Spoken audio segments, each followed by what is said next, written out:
So of course, drugs are here, drugs are everywhere, you know. There's a blockbuster system, is what I call it, where you can rent a syringe and you have no clue who's going to use it before you or after you and how many times it's been used. When you take a bunch of people and you warehouse them and you don't actually provide any constructive programming, you don't provide any access to post-secondary education, they literally have limited movement, and then you limit that movement even more, the ability to interact or to go to the library or go to the gym or go to the yard because of pandemic. Okay, you don't leave many options for existence. You're listening to Narcotica, a podcast giving you the straight dope about drugs and the people who use them.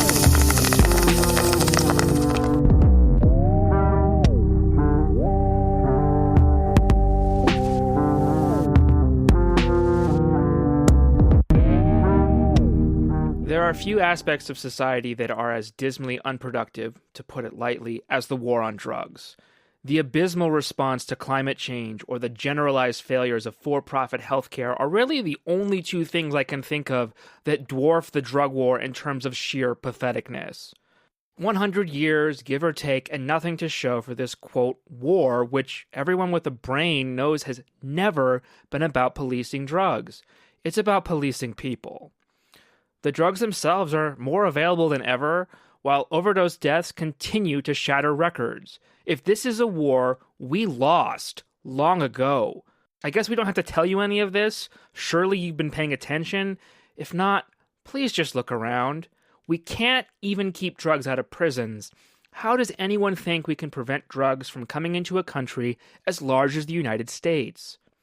In fact, prisons are probably the best example of why the war on drugs is doomed to keep on failing, at least until we get some real leadership on this issue.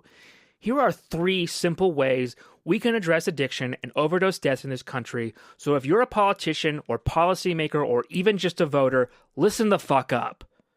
Number 1, guaranteed housing for all. That's self-explanatory.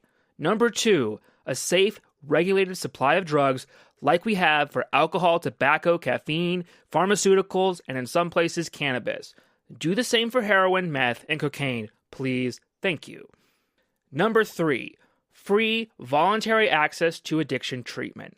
Not all drug use is addiction, most of it isn't, so unless it's deemed problematic by you and only by you, it shouldn't be compulsory or difficult to get help.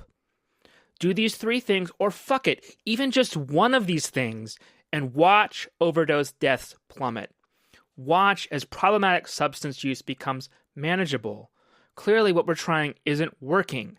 Things are only getting worse, so I dare you to try something else besides putting people in cages, besides saddling them with debt or probation, besides stealing their kids, besides surveilling them, and on and on. Instead, we have the prison industrial complex. We have cops and judges that take on the role of doctors and community members. We have a system that is designed to oppress, marginalize, and criminalize rational human behavior.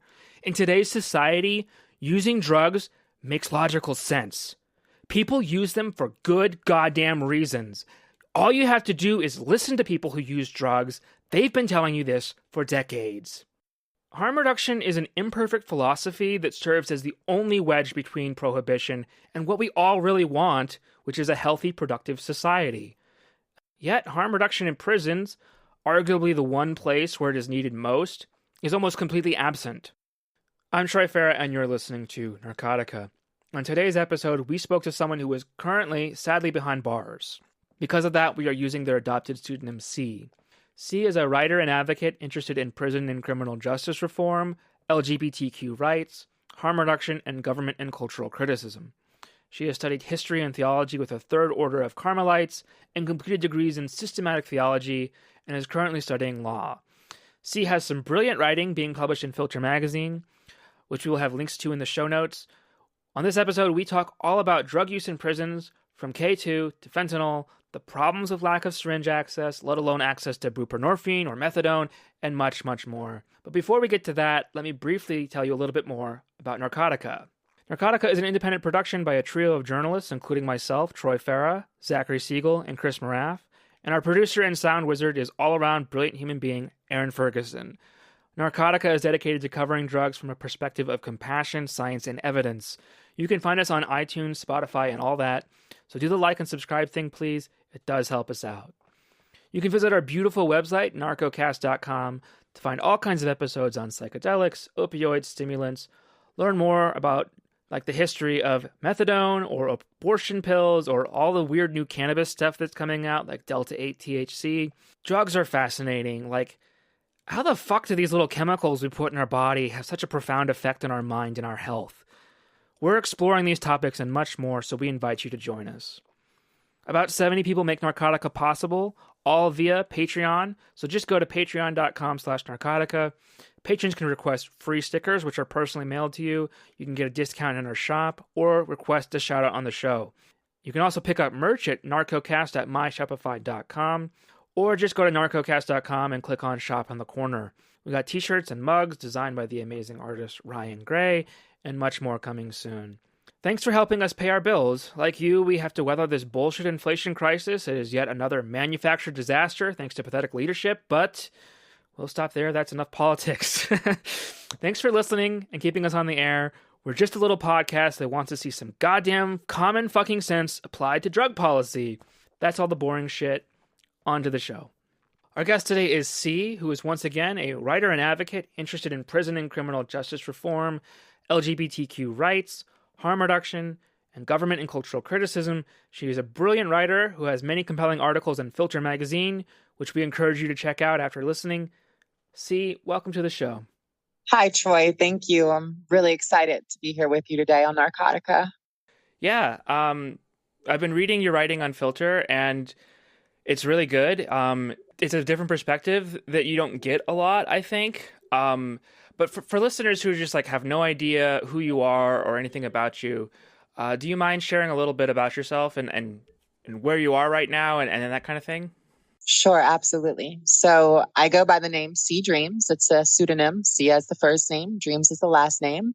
And I am incarcerated. I am a prison rights activist, a criminal justice reform activist, a sex offender registration activist. I do a lot of consultation with think tanks and organizations about trying to create policies and practices that are actually community-centered, restorative justice approaches that are actually like true in the sense of rehabilitation and redemption.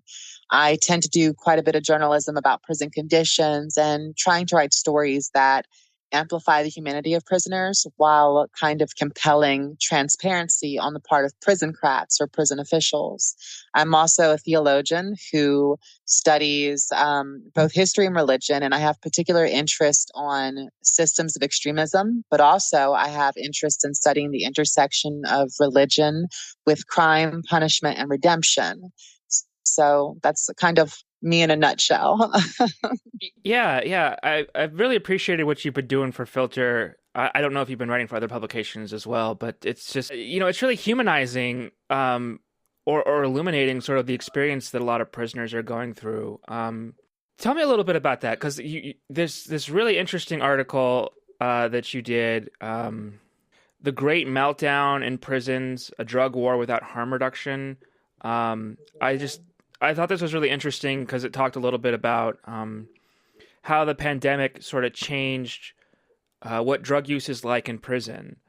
So can you tell me a little bit about this? Sure. So, the current kind of situation or landscape in prison is one that is very multifactored as far as causality goes. We saw a staffing downturn begin probably in 2019, late 2018, early 2019, but it kind of hit, catastrophic proportions right before COVID became like really, really strong. The pandemic was kind of the coup de grace for the staffing complex inside of not just Georgia's prisons, but kind of the correctional enterprise all across this nation.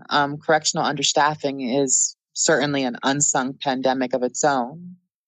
But in such an environment where there really isn't much programming, there isn't really much movement, there really isn't anything productive to do that the state provides. Although there are some people that are utilizing their time by their own means, they're doing what I call self-rehabilitation. So of course, drugs are here, drugs are everywhere, and the state has never taken any interest in harm reduction practices or the philosophy. And so kind of when the pandemic hit and staffing went down and the prisons literally kind of revert it to I don't know if you ever saw that movie Life with Martin Lawrence, where you kind of see the prisoner walking around with a shotgun, policing the other prisoners. Well, it hasn't gotten quite that bad, but it's pretty much there. And so the prison administrations have pretty much just allowed the drugs to come in as much as they could because they understood that it was self-medicating. And the kind of processes that were in place before to try to regulate contraband of different types and also to try to there's no harm reduction, it's all abstinence approach here. So those have all fallen away, and what you now is you have a landscape that's changed from being pretty much tobacco and alcohol, a little bit of weed, to just a proliferacy of methamphetamines, K2, Suboxone strips, strips of paper that are sprayed with insecticide that are being smoked. And it's really gotten bad because there is no staff to provide security or medical responses. Yeah, that's pretty devastating. First of all, I think prison really illustrates the futility of the drug war. Like, if you can't keep drugs out of prison, then what's the point of trying to keep them out of the country? And I think that this is something that's not talked about enough. That prisons need harm reduction too. That prisoners don't get access to sterile syringes, and in most cases, there might be exceptions. I'm not like an expert on this or anything. I can't speak for other states, but not here. No, they are perfectly aware of what's happening. They're aware that there's a blockbuster system, is what I call it, where you can rent a syringe and you have no clue who's going to use it before you or after you and how many times it's been used. Right. So there's a real incentive there to provide tools to prevent the spread of HIV and hepatitis C and prevent other harms of injection drug use. Yes, which Georgia has a high prevalence of both HIV and HIV and hepatitis among prisoners. Some of the highest prevalence in the country. So why don't they do that? I mean, it seems like it's common sense. Like, it's not that controversial to give syringes in most contexts, but suddenly in prison it is? I don't understand that.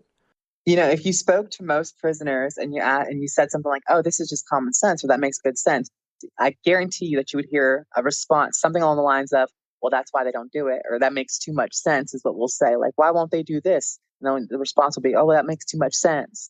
The kind of rule of thumb is, and I think if you read that article, I spoke with a guy who was a part of the push to actually begin to implement what we would term harm reduction practices now, back in the 90s when it came to tattooing and tattoo needles. Because it was happening anyway. And what happened is all of the guys were retaliated against. They were locked up. They were locked up in segregation, solitary confinement. Their privileges were taken away. And in some cases, they were even shipped to more violent, more volatile facilities to separate them so they couldn't organize together. And that's what happens is when you come to prison officials for any type of thing, whether it be needles, the syringes, whether it be to really anything that is meant to be reformatory or rehabilitative or just to put like safety measures in place, you're going to get pushback. And asking me to fathom the kind of, I guess, bureaucratic / cultural psychology, but behind, carceral agencies like the Department of Corrections, I can't understand their reasoning at all. But it's not hard for me to make the leap that these people don't see prisoners as human. And we know this because there's a rhetoric in our politics and in our culture, and even in some areas of academia that tries to dehumanize and to depict prisoners, incarcerated people, as being less than human or not being worthy of the same things that we see as being necessary or adequate for other human beings. And the reason why I say this is I can kind of extrapolate from the fact that we know that sex has been happening in prisons for God only knows how long. And yet we don't have a prison system that passes out condoms or makes it not taboo or not stigmatized to seek HIV or STD screening. So if we can see that they won't take the bare measure, like they know that sex is happening. You can actually receive a disciplinary report for it. You can have your privileges taken, not see your family, all types of stuff. So if they won't even give out condoms, or if they won't even allow you to have an HIV test without embarrassing hoops to jump through, of course they don't care about providing other types of measures that are ultimately reductionist when it comes to harm. Yeah, yeah. I should say none of this is really surprising. It's very clear to me that the entire justice system, but especially the carceral aspect of it, is designed to dehumanize people and punish them. And it's like sadistic. It's inflicting pain on people on purpose. There's no reason for this to be so cruel or to deny like bare minimum stuff. I mean, it's fucked up, and I don't know how we change it, but I guess, you know, at least talking about it and like bringing it to people's forefront, like this is what it's really like it's strange. And the drug scene in prison seems to be pretty different from stuff on the street a little bit, because it's a lot more concentrated. It seems like they want things that are easier to smuggle or conceal. You were talking about these strips of paper that are sprayed with drugs. Yes, absolutely. The insecticide thing was kind of weird to me. Me too. Well, the reason why is because like a year ago or so, somebody was asking me to investigate these reports that were showing up in local media of teenagers getting high on Raid and spraying insecticide in their mouths or a bag or something and inhaling it. I said, oh yeah, it's happening. When I was doing my research for this story, I wanted to figure out if this was just a prison phenomena. So I looked for other pieces of media or press that were about other prison systems and then about states. And of course, I found quite a bit of material relating to like fire departments from Florida and Kentucky and Iowa, but not so much in prison. To the best of my knowledge, I'm the first journalist to actually cover it in this way and using sources from inside the prison. But it's happening, and it's really frightening. But it all comes down to economics. So that's what's weird, because these stories that I was hearing in local news, they seemed like they were like one-off stories. These kids tried this thing and maybe it hurt them, but it wasn't really like a trend. You know what I mean? Like I'm sort of familiar with how the media cycles these myths over and over again. Like every Halloween, you hear about Halloween candy being laced with fentanyl or some kind of weird drug or something. And there's so many fentanyl users out there who are mad because they just went out there this past Halloween hoping to get some fentanyl candy and didn't get the first piece. Right. Yeah. With the Raid thing, it seems like that wasn't really that much of a trend with like kids and stuff like that. I don't think that's happening very often, if it's really even happening at all. But in prison, it does seem like a different situation where people are spraying pieces of paper with Raid and then smoking it. But have you tried that personally? I mean, you don't have to answer that question if you don't want to, but I'm curious, like, how does it feel? Like, why would you do that? Is there really even that much of a high that you can get from it? I actually tried them when they were, because at first it was K2 strips coming in the system. And then when it became clear that there was kind of a switch over due to not being able to get them in, or the people trying to smuggle them in were being like knocked off and getting arrested or whatever happened, or maybe it was just, once again, sheer economics. People realized that it cost them less to produce insecticide covered strips than K2 strips, and they could make just as much, if not more, profit. So around the time that rumor started coming out, and then we started seeing people no longer having like decent highs, but like falling out and having these frightening kind of hallucinations or whatever, and palpitations, seizures, all types of stuff. Around that time was the time that I discontinued my use, because I was okay with a little recreational K2. I was not okay with smoking Raid. And actually, since that time, I've completely gone sober. I don't even smoke cigarettes anymore. That was just personal choice that I made for myself. But when you see person after person after person seize up, and it kind of their physiological response was exactly like that of a cockroach when it's hit by Raid or insecticide. They stunned, feet waggling in the air, seizing up. Some people had literally had heart arrests from it. And that's I couldn't take that risk. And there's still people who are choosing to smoke it, and it's terrifying. And like you said, I was not able to find any actual indication of a trend of youth doing this. It seems to be primarily a phenomena localized to prisons. And I have found a trend across this nation's prison systems, state prison systems, where it seems to have a commonality.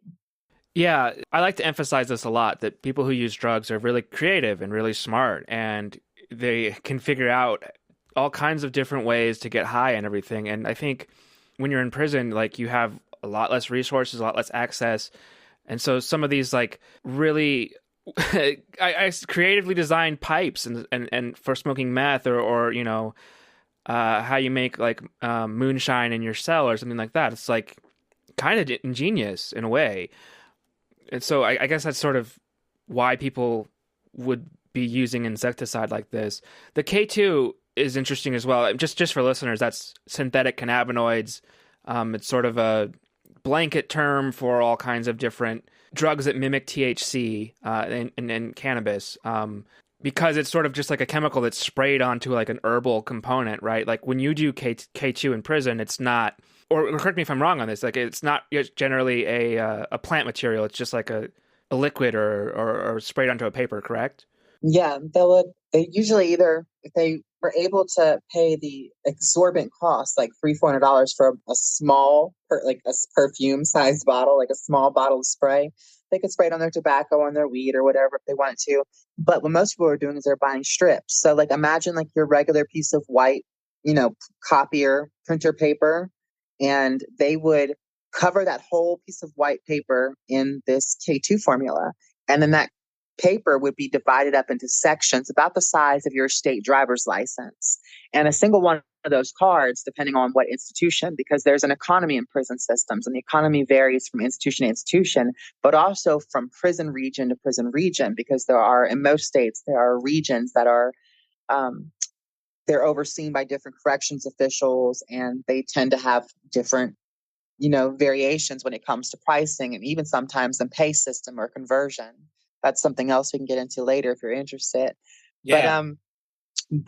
So one of those cards could go anywhere between $50 to $200 from my research, depending on the region and facility. And then each of those cards can break down into like 20 to 50 individual little strips, depending on how you were to cut it with a little razor or whatnot, or tear it off into pieces. And an individual little strip of paper, a little piece, a sliver is the best way I can explain it, might go for anywhere between $2 and $5. Interesting. Yes. So, and that's what they would do. They'd take that little piece of paper and they'll roll it up in either some Bible paper or some rolling paper, like tobacco rolling paper, and smoke it.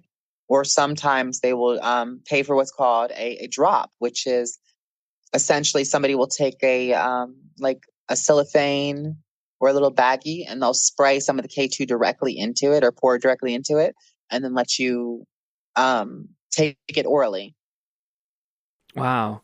But what does K2 feel like? Because I've actually done synthetic cannabinoids a long time ago, like in 2011. And I had some really bad experiences on it. Like, I once pooped my pants. That was fun. But like, there was like, it was a lot more hallucinatory and like weird. And I was also mixing it with alcohol a lot. And it was just like it was just a bad experience. And I didn't like it. But I know that the chemistry of it is constantly changing, and it can vary a lot. But what was your experience like on it? I'm religious too, so like I don't know if maybe like my predisposition. The very first time I did it, it took me a while to do it again because I hallucinated, or maybe I had a paradigm shift for real. I don't know, but I had always kind of wondered what hell would be like. And I had like this hallucination that I was in hell. And hell was just this mass of human bodies, or bodies, I guess, of people screaming out and crying out and like trying to be heard and like shoving each other. And it was like, in like horror movies when it's like the swarm of rats or insects crawling all over each other, like pushing each other, shoving each other. That was what the Yeah. humans looked like. And it was just dark and it was overcast. Like I tripped out and it was months before I tried it again. I was terrified. Like I really, I really thought maybe I had got, mind altering drugs, like, peyotes and stuff have been used for thousands of years to induce like trance and stuff. So I don't know like if you believe in that or whatnot. So I didn't know what to think, but I knew that I was wigged out by it. But Right. a lot of people, myself included, it was like, like being on a train. Everything was really fast and it was like boom, boom, boom, boom, boom in your ears and very trippy. um Once I kind of got a little tolerance to it, actually, it was very similar to weed, but the initially smoking it was super psychedelic almost, actually. Interesting. Yeah. I mean, that does bring up psychedelics for me, because like in the article, I noticed that wasn't mentioned very much. But I mean, tell me how common it is to use psychedelics in prison. We're sort of getting into like how, pieces of paper that can have drugs on them are easier to get into prison. So that to me like says something like acid or even some of the analogs, or that would be easier to get into prison. But is that very common? I imagine it'd be expensive. Well, even though we like to think of drugs as having kind of a race impartiality, there is a culturality and a racial partiality to drugs. In prison here down in Georgia, most of the drugs that you see, like you don't really, and I hate to say this because I don't know how to say it without like, so for a little, we saw a small blimp of shrooms for just a short hot minute years ago. Like shrooms were kind of a thing for a few months and then they were over it. But it seems like acid and like LSD, like psychedelic oriented drug, like they haven't made their way or they don't have any standing or popularity in prison.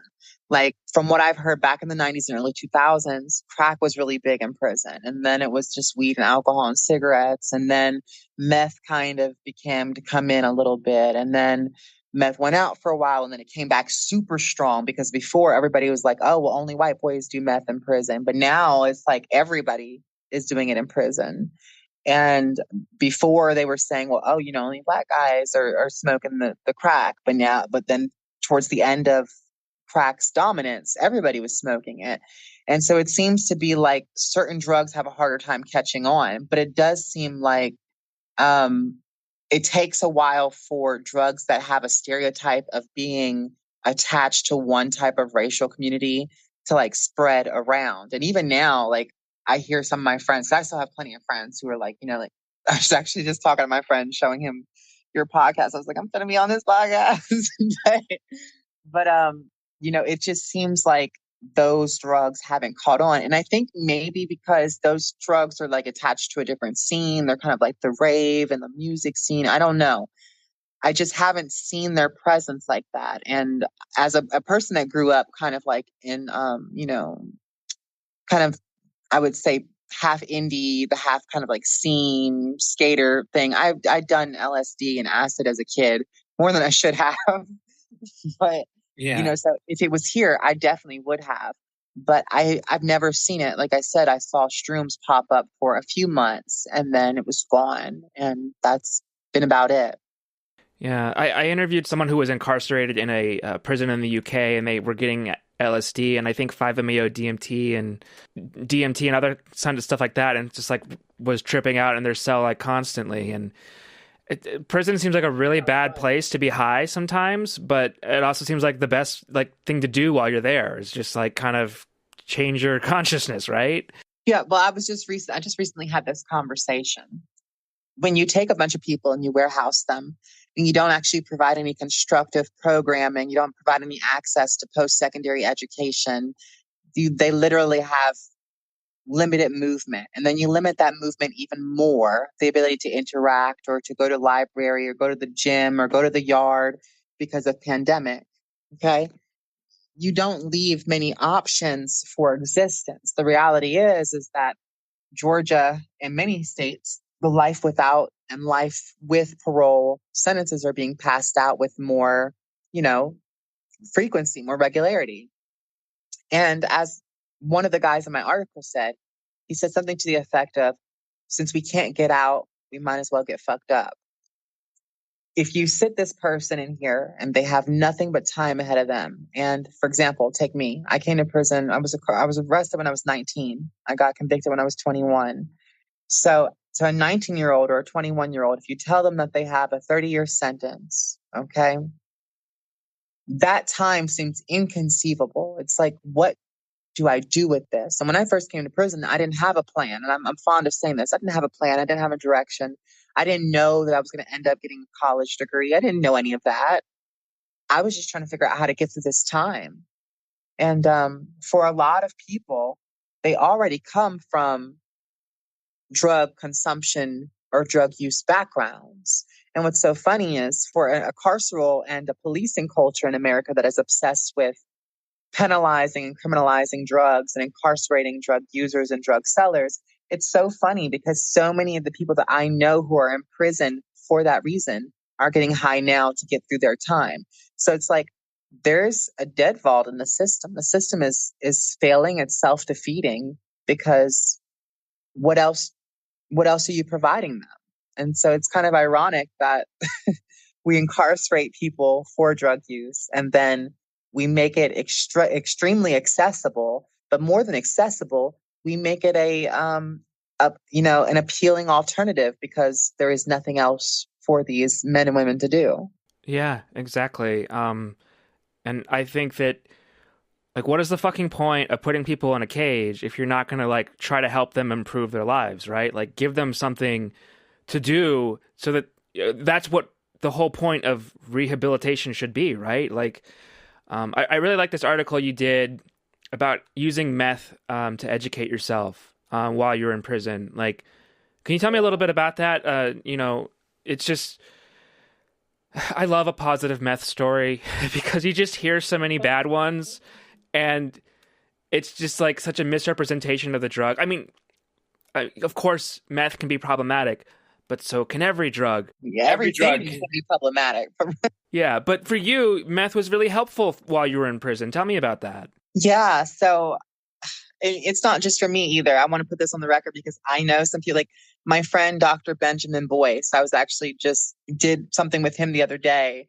My friend Benjamin Boyce, him and his wife, same way, got their college degrees on meth. But, meth was part of my catharsis. It was part of my healing process. It was part of my ability to claim my own self-worth because prior to prison, like I had come from a very traumatic, very broken background. I didn't have any sense of purpose or direction. I didn't know what I wanted to do with my life. I had like no control, no self-regulation. And initially, meth was just like my coping process. Like I'm in prison, I'm trying to get fucked up, I'm trying to get through this. But all of the energy and the hyper focus, and I'd like to consider myself a fairly smart cookie. So, I had this hyper focus or whatever, and I was going through some tough time with prison officials getting, the continuation of my transition or gender affirming medical care. And I was also trying to change some classification and housing policies that would make transsexual women who are incarcerated in men's prisons more safe.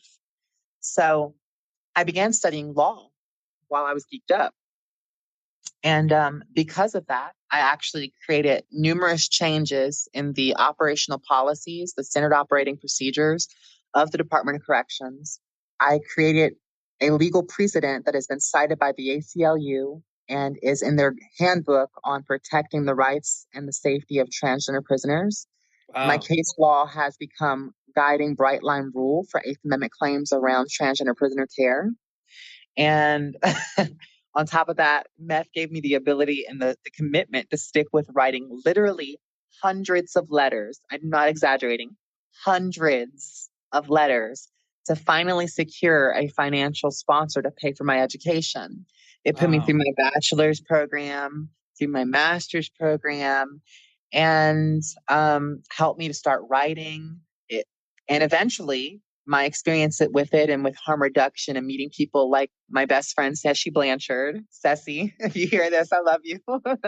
But Ceci Blanchard, who is a New York City-based journalist and harm reduction activist who I met because I was trying to learn about harm reduction philosophies and practices and how I could begin to implement it in my community in prison because, you know, a lot of the trans girls have looked up to me and I wanted to see my girls thriving.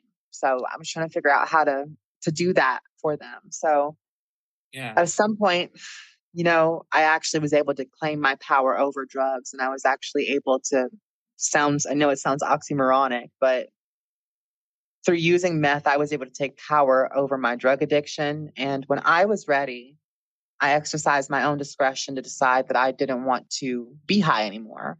But everything that I've accomplished at one point or another, I have to tip my hat to the use of methamphetamines. And that is a crazy but totally true story. Yeah, I mean, it's not really that different from college kids using Adderall to write their thesis or whatever. And I don't think it's that contradictory to think that, you know, meth can help you quit other drugs or even become sober. You know, I think that there is some clarity that the drug can give you, some like just self-understanding, self-reflection. And we always hear these stories of people that kind of like lose their minds on it, but I don't think that's really representative of it. It's the opposite for me. Yeah, it's the opposite for a lot of people. I spent long nights, like, you know, I'm a theologian. I spent long nights kind of here to coin St. John of the Cross. I spent long nights, dark nights of the soul, kind of praying and trying to figure out who I am and who I wanted to be and what I was going to do with the rest of my life. And was I worthy? Could I be loved? You know, especially when I had a terrible sexual assault happen to me and I got diagnosed with HIV because of that. So that was a huge time in my life that meth was definitely a part of my healing process. And it was a part of, you know, coming to terms with who I am and coming to terms with who I could be. But more importantly, about setting the terms of how I was going to interact with the world and how I was going to live my life. And I don't think that I would have the sense of purpose that I have now. I owe so much to it, but at a certain point, I realized I didn't need it anymore. And I didn't particularly want it anymore because it didn't fit into my story about who I was. Because I can't very well, I mean, there might very well be some pastors, which I'm not in pastoral care at all. I'm strictly scholarly when it comes to my capacity in theology and in religious studies and history. Mm-hmm. But the identity that I was beginning to coalesce and the person that I envisioned and the things that I wanted to do with my life, it simply didn't fit that trajectory anymore. But there was actually like a whole grieving process, a ritual of letting go that I went through. But it was beautiful and it was powerful. And when I did that, I didn't realize how much of my trauma and my pain that I had already let go of through meth. But what remained, I largely let go of when I let go of meth at the same time. So it was very beautiful. It was like being in a relationship with somebody who helps you heal and helps teach you so much about yourself and helps you leave. And, you know, but you're not meant to be with that person. And so when you leave being better. And everybody that comes to know you, whether it be platonically or romantically, they don't even know that they owe this person that was your ex so much thanks and credit for this kind of like beautiful person that you're able to be. And that's how it is for me with meth. Yeah, absolutely. That's kind of beautiful. And I do think that's a truth that exists with a lot of drugs, that it's sort of, you have a relationship with them that's sort of on the same level, not maybe the same level as a human relationship, but it is sort of similar in a lot of ways. Maya Solovitz talks about this a lot, that like addiction is sort of like falling in love with a substance. It's like 100. You could have a really problematic abusive relationship and you're like, why can't you leave this person that is bad for you? And then you can have that sort of same relationship with a drug. But you can also have a really healthy and beautiful relationship. And I have that same relationship with Twitter right now. So I kind of want to go back to, you know, how smaller and smaller drugs are, you know, more concentrated versions of drugs are what sort of gets smuggled into prisons more. This is sort of called the iron law of prohibition. Like, the more penalties there are for drug use, the more incentive there is to put these concentrated high dose chemicals. I'm really getting at fentanyl, that is, can be sprayed onto paper and smuggled into the mail. And this is, I don't know if you heard about this, but at Rikers in New York, they're talking about banning mail and packages because drugs are getting into the jail so easily because you can just spray them onto the paper or whatever. Yeah, I actually have heard about that.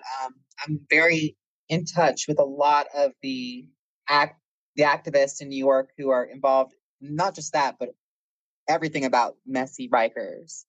Yeah. Well, it's super fucked up. It's like, why? It's hard. Funny thing about it is Rikers is kind of following. It just Rikers gets a lot of press, but that's already begun to happen down here in Georgia, slowly but surely, down the chain from the most high max level security prisons to the lesser level security prisons. That's beginning to happen. They're really waiting for, right now, the GDC is in the middle of a switch from JPay to Securus for its electronic communication system. Once it does that, we fully anticipate that they will eliminate mail. So ultimately what we have happening in Georgia is they are beginning to try to completely digitalize the entire process of mail. So currently what's happening is that at some facilities, it hasn't become universal yet across the state's facilities, but at some facilities, as mail comes in, it will eventually be scanned. And the reason why I say eventually is because they don't have enough staff. So it's months of backlog. It'll be scanned and it will be sent in kind of a virtual form to the kiosk in your living unit or your dormitory. And for prisoners that have access to one of the prison issued tablets, they'll be able to view the virtual version of their postage based mail on their tablet device. But ultimately, the goal is to completely do away with postage based mail and digitalize all mail. But the problem with that, of course, is that they require individuals who want to send you electronic mail through the kiosk system, they require them to submit to a background check, and that means they cannot have a felony. So it ultimately has First Amendment implications. So at this point, Georgia is willing to break the law to curb drugs from entering into its systems. That is just so fucked up. I can't imagine what that's like. It's just like, you get a handwritten letter or something like that, and then someone else just scans it, and then you get a little JPEG of it or something. That's just dehumanizing. Very much so. It's dehumanizing. And the thing about it is there's always been a trend of like wives and sisters, they put perfume or maybe like the smell of some food on it or something like that. So there's like even little touches that people are losing out on. But what's so crazy is that I understand they want to do this because they want to try to curtail drugs entering their system. But the reality is they're not willing to change their policy when it comes to who can, you're supposed to, when you're incarcerated, be able to correspond with anybody that you want to, so long as there's not a court order stopping you from doing so. But the prison system doesn't allow you to email or receive emails from somebody who has not consented to a background check. So it's like, if I want to contact the press or I want to reach out to a human rights organization, or if I want to look for housing assistance or try to secure a job before I get out, or any numerous reasons to email, I can't write a letter. So what am I going to do? So this is kind of a continuation on the war of drugs, because what we saw on the outside world with the war on drugs is extensive collateral, willing to do any amount of damage to families and communities in order to pursue this one narrow conservative ass agenda of essentially drug censorship and the criminalization of it. Well, in a way, this continues that legacy. Absolutely. And that is a really good summary of how of what has happened with the war on drugs. I appreciate that a lot. Just it is so much about shredding people's rights, and it's a scorched earth approach to what's really a health problem, if it is even a problem. I don't think all drug use is a problem, but for the stuff that is a problem, like it's a health problem, not a criminal justice thing. And I think it's more of a class issue. I think this is a matter of the ruling class trying to strip autonomy. This is just another way that the fight to strip autonomy is expressed. It's a kind of a philosophical accident of that struggle. Yeah. And banning the mail, or, scanning it before you give it to people, like, that's not going to stop the flow of drugs into prisons. Like, let's be honest here, that's not possible. There's just so many other ways it can get in. And so what's the point of even doing that in the first place? Like, it's just literally taking away someone's rights. I can't fully substantiate it. It is to some degree conjecture, but I'm almost 100% certain that it's accurate. A few years ago, I cannot remember this journalist's name. He was a journalist, but he wrote a book, and it was kind of set in a fiction form, but it was true. He just used fiction to essentially protect himself. I can't remember what it was, but it talked about how drugs that come across the border by the Mexican cartel, the government, the U.S. government, is allowed to get so much, but it's only for the public's sake. Okay. There's a vested interest in having drugs in circulation. Well, I believe the same thing happens with prisons. I believe that this prison system, there's a black market, and drugs are that. And the primary producers, or should I say conveyors of the product, are those who work in the correctional setting: COs, nurses, contractor staff, even administrators. They bring it in. So here's the thing is, if you have the monopoly on a market, but all of a sudden there's a new source of product being conveyed into the institutions, and it's coming from loved ones and friends and business partners of incarcerated people, you're seeing, number one, you're losing control of that monopoly. But number two, you're seeing a loss, whether modest or significant, in profits. But also there's kind of a change in dominance. You're not able to be dominant. You don't have an actual control over the socioeconomic principles of the prison, but also kind of like the psychological principles of the prison. I fully believe that drugs are going to continue to come in. And I believe they're going to come in even greater, because the primary way they're coming in now is not through the mail. This crackdown on the mail is just to remove a nuisance contender. That's all that is. Yeah. Unfortunately, I agree with you. I think that's what's happening here. It's not a conspiracy theory that the black market has been a slush fund for the government. The CIA has. I know it sounds crazy whenever you bring up the CIA, but there's like literal hard evidence that they were using heroin trafficking during the Vietnam War and crack in the 70s and 80s. Exactly. There's classified documents out there floating around. Yeah, and so I've always been like, okay, this flow of fentanyl that's coming into the U.S., like, I can't think of anything else, I mean, like, I don't see a lot of hard evidence of that yet, but like a decade from now, we're going to learn that, oh shit, this was all just, and that's what makes it hard for me to like see an end to the drug war. For the most part. What is that saying by I think it's Carl Sagan? An absence of evidence is not evidence of absence, or something like that. Like, just because I cannot prove it does not mean, with everything that I know around, or everything that you or anybody that's in your position or in my position, everything that we know about the drug trade, everything that we know from being invested in this, okay? It's not an unreasonable leap, an unreasonable extrapolation for me to say the CIA. It's like, yeah, easy to say. I know, but I just feel maybe, I mean, I think that's what Operation Mockingbird was basically like coining the term conspiracy theories so that you can dismiss people that bring up this topic and just be like, well, they're obviously a tinfoil hat wearing weirdo that just believes whatever. And I'm not like, I hate people like Alex Jones and stuff like that will take any criticism of the government to the furthest extreme, that everybody is like Satanist, baby killing, I don't know, the Clintons or whatever, right? Like, but at the same time, there's a long documented history of drug trafficking being this tool for shadowy governments to gain power. And it totally is. It's an intrigue issue for sure. It's an intrigue issue.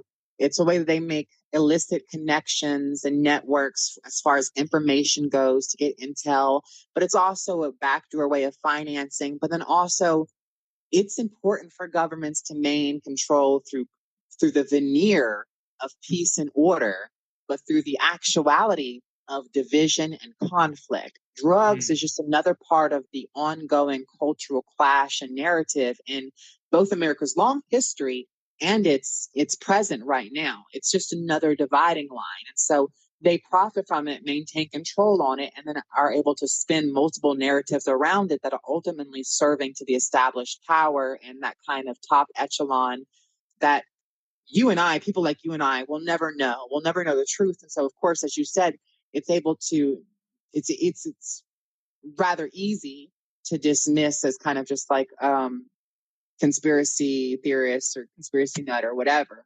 But I don't believe in lizard people. But I do believe I do believe in, and and the thing about it is we see all the way back to Marx and other, socialist thinkers showing us the different tools that the governments and the powers that be use to maintain control.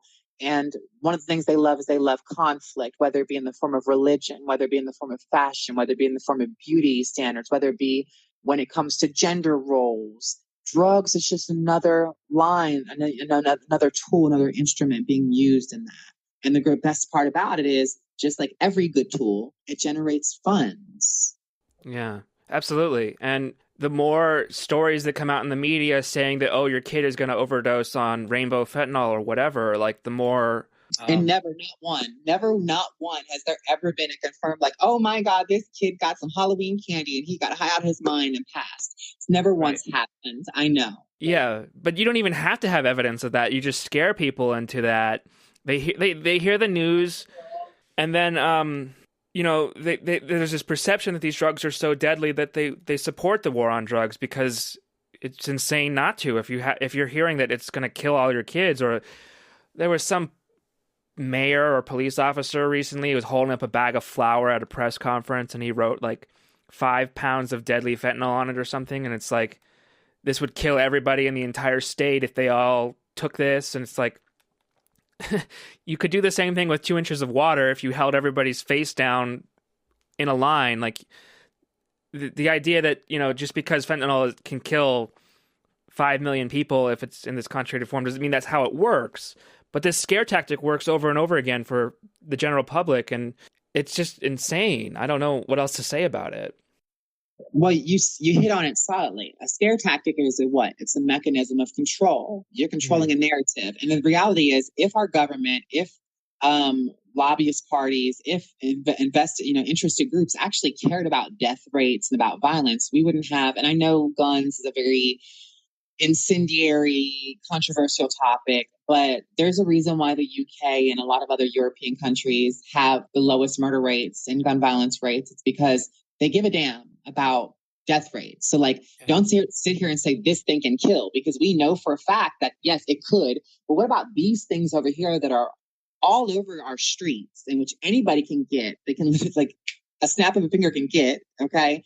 And we know for a fact it is one of the biggest sources of killing right now in our country. So you can't sit here and act like you're interested in protecting lives and saying, oh, this will kill you. Because if you were, you would be actually trying to do something to curtail an issue, curtail a problem that, curtail a phenomenon that is actually causing deaths, not just theoretically could cause deaths. But the use of theoretical fear or theoretical, calamity is a popular conservative tool to maintain the status quo. We saw it when it came to the Reformation back in the 1500s. They said, well, the Protestants will take us away from the ties that we've built and to the nature of our Christianity and the nature of our Europeanism and the nature of our countries. Then we saw it with racism, and we saw it with desegregation. They said, well, if we do this, then blacks will move into our neighborhoods. We will lose poverty lines. We'll have to reallocate funds. Then when we came to the transgender,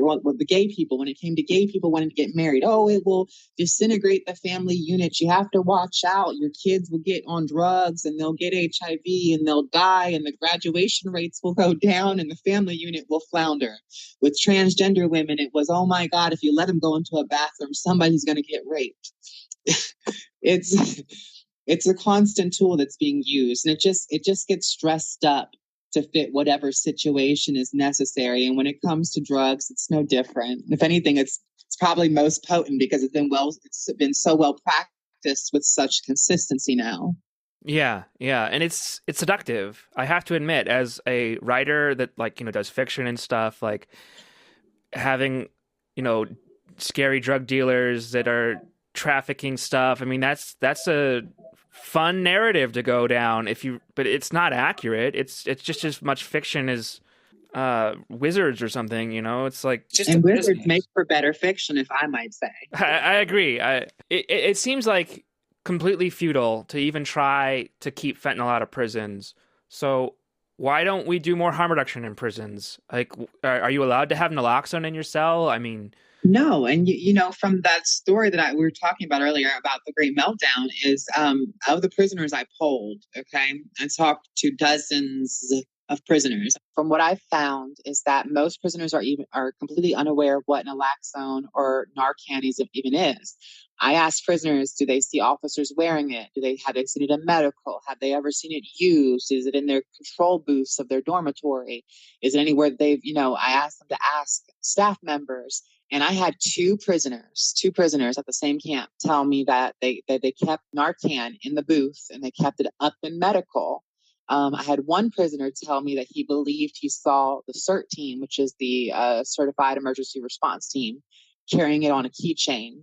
But that's literally three prisoners out of the dozens and dozens that I polled. And the two prisoners that I spoke to at the same camp who said that they believed it was in the control booth, they also said that it was ineffective because there was no officer ever in the control booth because of the understaffing crisis.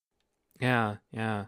There has been all this talk about an increase in crime and an increase in violent crime. A big part of that was at the beginning of the pandemic, everybody was freaking out.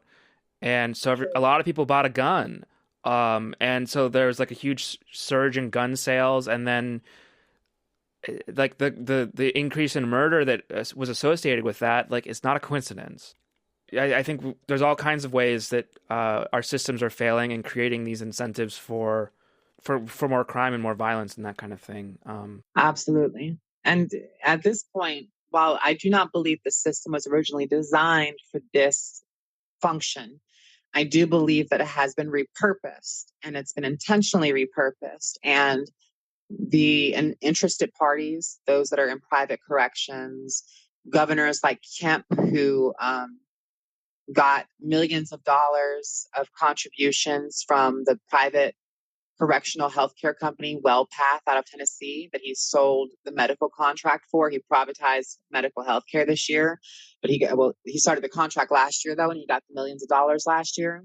The agencies that he's allowed to expand their purview here in Georgia, the private correctional agencies, the private companies that he's sold medical and mental health services to about 2 years ago, they all made millions of dollars of contributions. Companies like JPay and Securus and Union Supply, Direct Access, these companies that are leeches or parasites that feed off of the suffering and the kind of vulnerability of incarcerated people and their family. They have a vested interest, and they're super satisfied with the way the system is right now. If anything, they would just like richer prisoners. Yeah, yeah.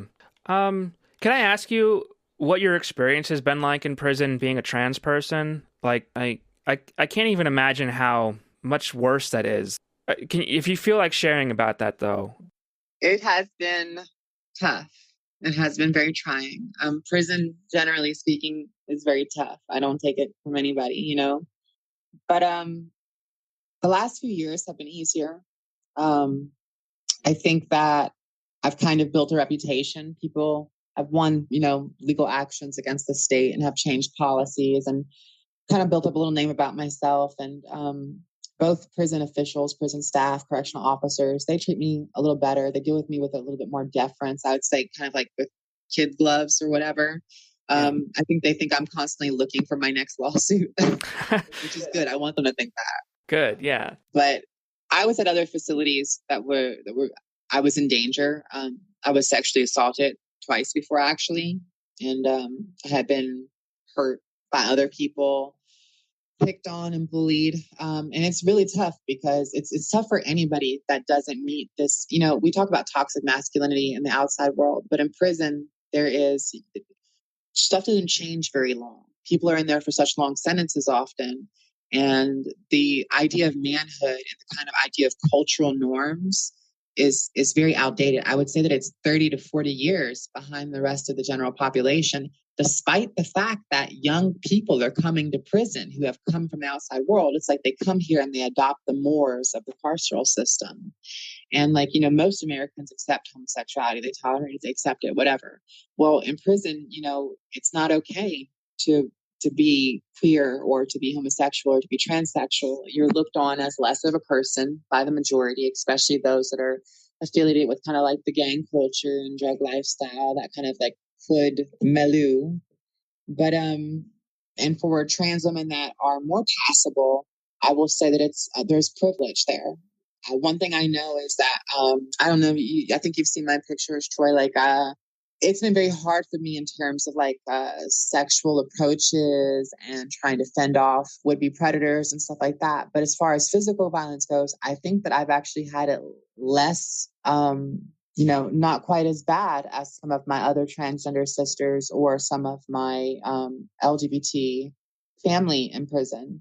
And I think it's just because to some of the guys that would pick on another queer person, I really think that it's passing privilege. They feel like it's too much like hitting a woman, maybe. I don't know. I can't reason for their mentality, but I haven't completely escaped by at all. And Right. The reality is that we say things like words don't hurt, but I've been on the walk before, going to a call out or going to my detail assignment or going to get pill call or going to a church service or going wherever the heck I'm going. And people have said nasty things to me, whether it be nasty in a sexual way or whether it's kind of like, oh, you're a freak, you're a weirdo. People have flat out pointed at me and laughed. And outside, it's very different from me outside. I never faced kind of forced disclosure of my trans status outside. I never have tried to fool anybody or conceal that I was transgender. Right. But I was also never in the position where everybody, just by virtue of where I'm incarcerated, everybody knows my business. And so it doesn't matter how passable I am. If anything, it actually makes me stick out more. And it's been tough.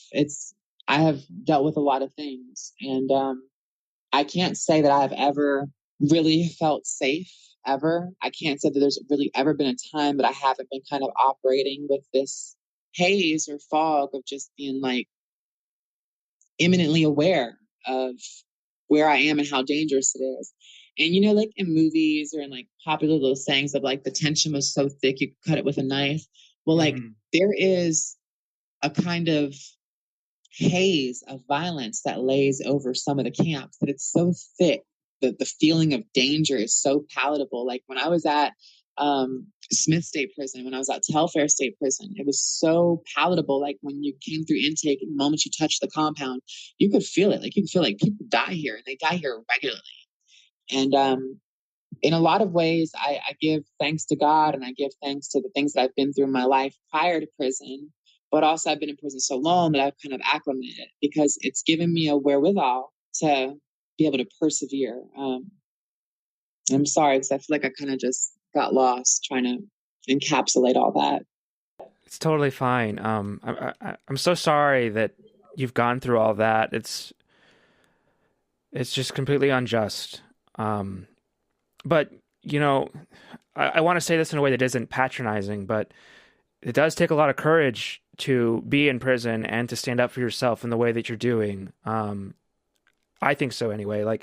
It must be really hard, but I'm glad that you're sticking with your identity and you're standing up for yourself and demanding rights for yourself. You've talked about how you've promoted a lot of this reform in this area. So hopefully you're making it easier for people who come after you. And that is 100% the goal. And not even just for queer LGBT people, but for other prisoners. They should. Yeah. I want to provide a system that is rehabilitative and that has transparency and there is accountability and that it's safe and that you're able to do your time, because it's so sad. I know so many people that come to prison on 3, 4, 5-year sentences, and what should have been a period of time for them to learn for their mistakes and then go home to their families and start over ended up being a death sentence for them. And that's not all right. It's not all right at all. And I literally, I know so many, I stopped making friends about 3 years ago. I have a few associates, but I stopped really letting myself love people in here. I show them love, but I stopped really letting myself love them because 3 years ago, 3.5 years ago, my friend Tasha was sitting next to me. She had been in an argument with a guy earlier, and Tasha was one of the best people. So smart, brightest smile, good heart, can light up a whole room. But she didn't take any shit. And the guy was kind of shooting shots at her. He was new. He'd only been in the dorm for a few days. And Tasha's a little bit more outgoing than I am, a little bit more of a kind of hermit, a nerd. And so Tasha kind of fired back at him. And one moment we're sitting there watching Love and Hip Hop Atlanta. And the next moment, I literally, the side of my face and my shirt and stuff was covered with her blood because the guy came up and stabbed her about 4 or 5 times in her neck and in the side of her face. So wow, I've seen this happen. I've been in close proximity to it, and I've heard the stories. But what's so crazy, if you just go on Google it on Facebook, there's thousands, tens of thousands of families trying to figure out why their kids, their grandkids, their husbands, their wives, their moms, their dads are going to prison and dying. Wow, that is just horrifying. Whenever I'm doing some kind of reporting or talking about these really difficult topics, I try to leave off on like a positive note. I'm like, how are things getting better? How can people get involved to make things better? But, sometimes I feel like that's not the case here. Like, I don't want to sugarcoat things for people that I don't see a lot of prison reform happening. Maybe I'm wrong, and I would love to be wrong, but I would love for you to be wrong too. But the reality is that, there are 2 separate United States Department of Justice investigations in Georgia. And I don't think that means shit because they investigated Alabama and they investigated Mississippi and nothing has changed there. And I'm not going to stop lending my voice to it. I'm not going to stop working for it. And if anything, I will become more potent and more determined once I'm out. But the reality is that there isn't really a bright story to the carceral system right now. I think that portion of the book has to be written still. And there are people who are helping to get it written. You, just by having this conversation, are one of the authors of a better system that will eventually emerge one day, And I'm not sure that's going to happen in my lifetime because there were abolitionists and reformers before me. Some of them are contemporaries, like Miriam Kaba, who, I always say this to paraphrase her. She essentially says something like, we're all adding our own little bits to the work of those who came before us and the work of those who will come after us. Yes. I fully share your vision, and that is just really well said. And I think we can't create this change without talking about it first or imagining an alternative. Like, it's sometimes really difficult to imagine a world where we're not prosecuting people for drugs and or a lot of things, or even just having this carceral system that's just fucked up for so many other things. You know what I mean? Like, but you have this vision, and a lot of other people do, and I want to hold out hope that it can change. It can. It will take time, and it will probably even take a few more generations, but it will change. And that's the reality of it. But it's good to know where we stand, because if we know where we stand, if we know where we are, then we know, as generally speaking, where we're trying to get to. So it sets a goal for us. People always complain about where they are, but where you are is a good thing, because where you are lets you know where you're trying to get and how hard you have to work and how much further you have to go. Yes. Well, is there anything else that you want people listening to this to know about what it's like in prison, or anything like that? Not that I could think of. No, I think that people just need to know that prison is full of human beings. Like, these are people who are, some of them have done bad things, but I can honestly tell you that some of the kindest, some of the most intelligent, some of the most creative people that I know are incarcerated. But more importantly is every day outside in the free world, people do bad things. Maybe not as bad as some of the things prisoners have done, but they do bad things and they allow themselves the grace to have their personal story retold. They don't spend the rest of their lives defining themselves by that one bad thing, but it's always a part of their story. Prisoners want redemption so much more than people on the outside think that they do. Mm-hmm. And more importantly, as prisoners are so much more worthy of redemption than people on the outside of prison often think that they are. Yeah. There is so much potential here and there's so much beauty here. Don't get me wrong, there's so much sadness and so much darkness here too. But there is.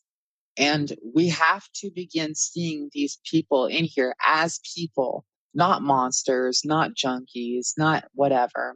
There are some people that, and I hate to say this, but this is the truth. There are some people, but they are the minority, the vast, minute minority of people that aren't going to change and they don't want to change. And there's some that can't change. They're wired that way. But the vast majority of people behind these prison walls, they are just 2 shakes away. All they need is an opportunity and somebody to give them a chance to, because a lot of them have had to learn how to believe in themselves. Nobody else will. So if you were to provide them the opportunity and show them a little belief, they would soar off. Remember in Peter Pan, he was telling Wendy that she could fly if she believed she could? Right. Yeah. That's all these people need. That's all they need is for somebody to just tell them that you can do it and to provide the way. And so if we could make that happen somehow, we'd see a whole lot of people soaring around. Yeah, I agree with you completely.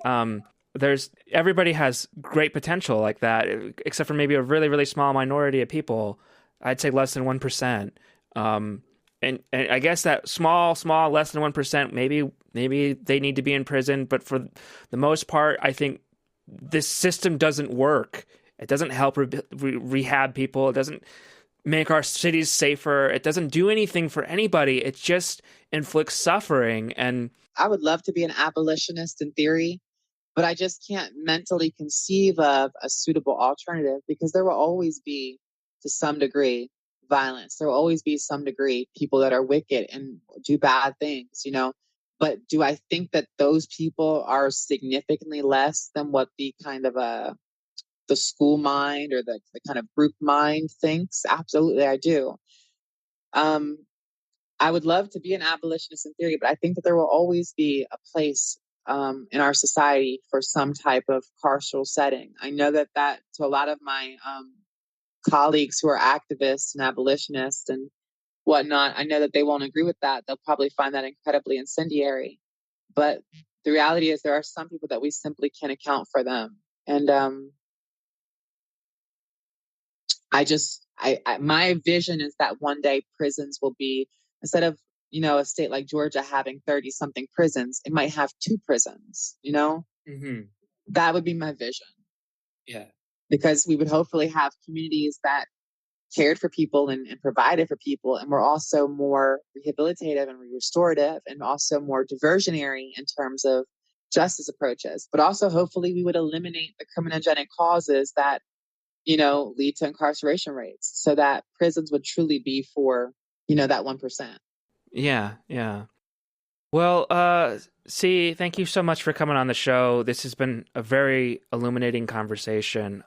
We'll have links to your writing on Filter in the show notes. But is there anywhere on social media or anything online where people can find you? If not, that's totally cool. Yes, they can follow me on Twitter at Uncaged Critique. Okay. Thank you very much. I very much so enjoyed our conversation today, and I appreciate you and I appreciate what you're doing. Thanks for listening to Narcotica, an independent production by Narco Media. Co-hosted and co-produced by Zachary Siegel, Troy Farah, Christopher Maraff, and Aaron Ferguson. I'm your co-producer, Aaron Ferguson. If you like the show, you can find out more at narcocast.com and support us by joining our Patreon. Just go to patreon.com/narcotica. We are excited to announce that a portion of the proceeds from the show will now go toward the Urban Survivors Union. which is the National Drug Users Union, a group of directly impacted advocates for drug user health in America. This is the way social change happens from the ground up, and we are so excited to support this group that is doing such important work to fight stigma against people who use drugs. If you're a patron, you also get free stickers which are personally mailed to you. You can also request a shout out on the show. And now patrons can even get 30% off of merch in our new store, which is at narcocast.myshopify.com. We have t-shirts and coffee mugs, one that says "There are drugs in here," which is awesome. More stuff will be added soon. As always, we are so grateful to the folks that make this show possible. A little goes a long way, so thanks for making Narcotica happen. We're ad-free and we want to keep it that way. If Patreon just isn't for you, that's fine. You can help us out by spreading the word. Tell all your friends about the podcast, advocating for social justice and abolishing the drug war. You can also rate us wherever you get your podcasts. Our theme music is by Glassboy, and Jenny Shea is the voice of Narcotica. Additional music is by myself, alias Nomad1, drug-using producer. Well, I guess that's all. I hope you guys have a great rest of your day. Until next time.